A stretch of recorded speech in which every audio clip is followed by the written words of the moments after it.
düşmana karşı dilini, kimliğini, kültürünü koruyarak bugünlere kadar gelmiş olmanın ve bu mücadelenin bir neferi olmanın gösterdiği duruş insanlarımıza, insanlığa bir davettir. Bugün onu sonsuzluğa uğurlarken burada onun huzurunda bir kez daha hep beraber söz veriyoruz.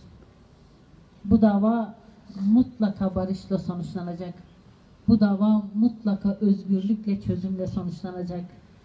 Sizin yolunuzdan binler, milyonlar geliyor, gelecek ve bu selin önünde hiçbir kontrgerilla, hiçbir karanlık emeli olan kimse ve halklarımıza bu ülkeyi zindana çevirmeyi düşünen, aklının ucundan geçiren kim varsa hiç kimse duramayacak.